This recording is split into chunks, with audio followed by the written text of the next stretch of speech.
நீங்கள் பார்த்துக் கொண்டிருப்பது நியூஸ் 30. வணக்கம். கீழப்பாவூரில் இலவச கண் பரிசோதனை முகாமினை பாரத் ஸ்கேன் நிறுவனர் நம்ம டாக்டர் இமானுவேல் தொடங்கி வைத்தார். தென்காசி மாவட்டம் ஆலங்குளம் சட்டமன்ற தொகுதிக்கு உட்பட்ட கிராமங்களில் பாரத் ஸ்கேன் நிறுவனர் டாக்டர் இமானுவேல் நேரில் சென்று கண் பார்வை குறைபாடு காரணமாக வீட்டில் முடங்கி கிடக்கும் வயதானவர்கள், வசதியற்றவர்கள், விழிப்புணர்வு இல்லாதவர்களுக்கு கண்ணொளி கிடைத்திட வேண்டும் என்ற உயரிய நோக்குடன் இவரது ஏற்பாட்டில் புதுப்பட்டி, ரெட்டியார்பட்டி, பூலான்குளம் ஆகிய கிராமங்களில் நடத்தப்பட்ட மாபெரும் இலவச கண் பரிசோதனை மற்றும் கண்புரை அறுவை சிகிச்சை முகாம்களில் ஆயிரக்கணக்கான பொதுமக்கள் கலந்து கொண்டு கண் பரிசோதனை செய்து கொண்டுள்ளார்கள்.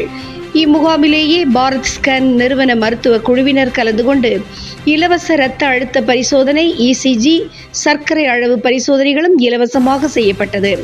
இம்முகாம்களில் கண்புரை அறுவை சிகிச்சைக்கு தேர்வு செய்யப்பட்ட நூற்றுக்கணக்கானோருக்கு கண் மருத்துவ சிகிச்சைக்கு செல்ல போக்குவரத்து வசதி, உணவு, தங்குமிடம், லென்ஸ் மற்றும் நவீன முறையில் சிறந்த மருத்துவர்கள், அறுவை சிகிச்சை என அனைத்தும் இலவசமாக செய்து தந்து வருகின்றார்கள்.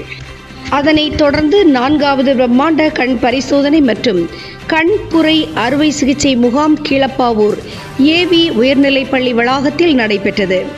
இம்முகாமினை டாக்டர் இமானுவேல் தலைமை வகித்து தொடங்கி வைத்தார். இதில் அரவிந்த் கண் மருத்துவமனை மருத்துவர்கள் கலந்து கொண்டு கண் பரிசோதனையை மேற்கொண்டார்கள். இதில் கீழப்பாவூர் பேரூராட்சி பகுதியைச் சேர்ந்த 402 பேருக்கு கண் பரிசோதனை மேற்கொள்ளப்பட்டது. இதில் 59 பேர் கண்புரை அறுவை சிகிச்சைக்கு தேர்வு செய்யப்பட்டார்கள்.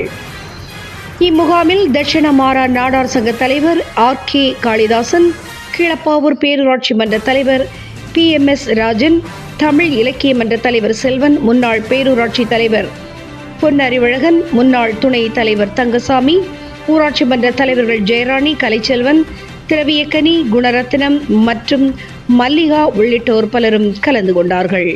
நியூஸ் 30 செய்திகளுக்காக தென்காசி மாவட்டத்திலிருந்து கோவிந்தராஜ் மற்றும் மையம்மாள்.